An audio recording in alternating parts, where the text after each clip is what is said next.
A Roman soldier, standing beneath a silent figure on a cross, needed absolute certainty. He bypassed standard protocols and performed a brutal strike just to ensure he was dealing with a corpse. Under Roman law, the standard procedure to accelerate death was crurifragium, the systematic shattering of the victim's legs with an iron club. This spear strike was a pragmatic departure from that rule, a calculated effort to guarantee expiration without the manual labor of breaking bones. This diagram shows the architecture of the Roman pilum. Roman armorers forged this tool as a specialized masterpiece of military engineering, with a diamond-shaped tip and a thin metal neck specifically designed to punch through heavy shields and enemy armor. This specific strike marked the exact moment an instrument of Roman field utility began its transition from a military asset into a catalyst for spiritual obsession.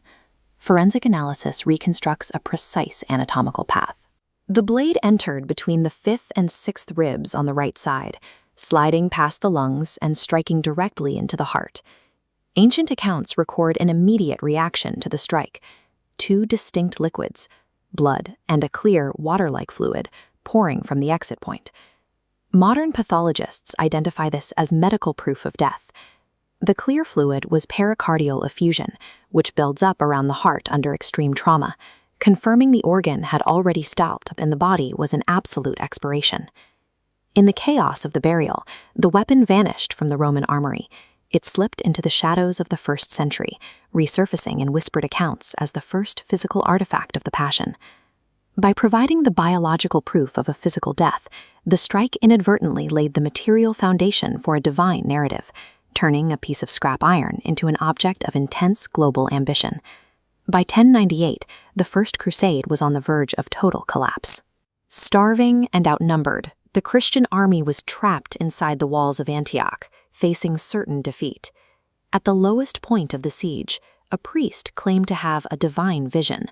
He led a search beneath the floor of a local church and unearthed a rusted iron point, declaring it the original Holy Lance.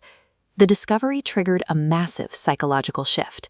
It granted the starving soldiers the manic strength needed to break the siege, proving that the conviction of the soldiers was more effective than the sharpness of their blades. The actual age of the iron mattered little compared to its tactical utility.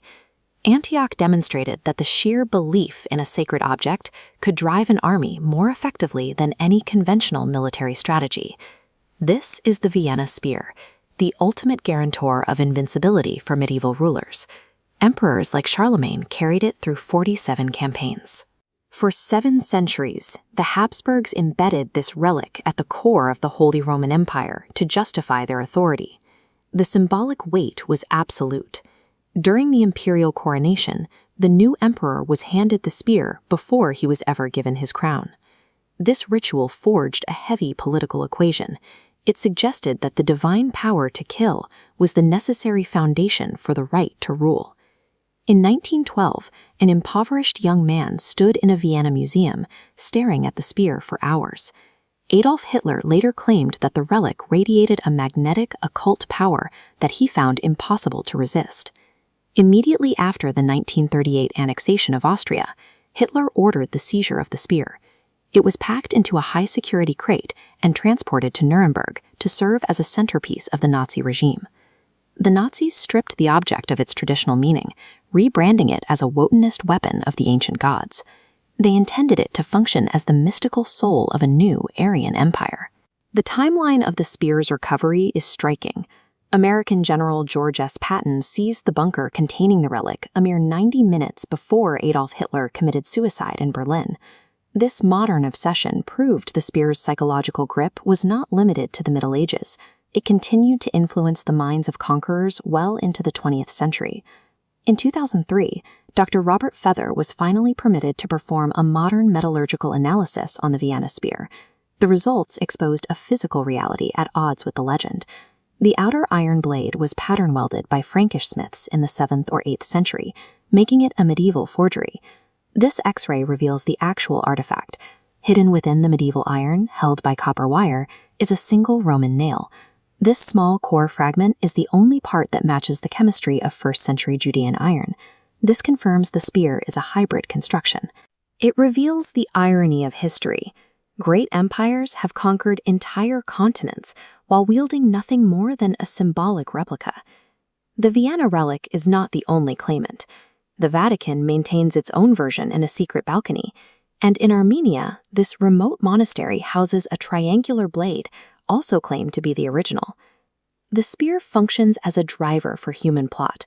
It possesses no inherent power of its own, yet the desperate desire to hold it has redirected the trajectory of entire civilizations.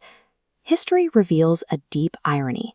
An instrument designed to inflict a single localized death has been systematically used by humanity to justify mass global conquest. Ultimately, the Spear of Destiny is a mirror.